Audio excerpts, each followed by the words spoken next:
Welcome back to another technical deep dive here in the debug zone.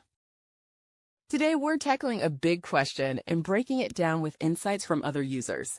Hopefully this clears up some misconceptions and helps you get the answer you need. So buckle up, stay a little curious, and let's jump right in.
And that's a wrap.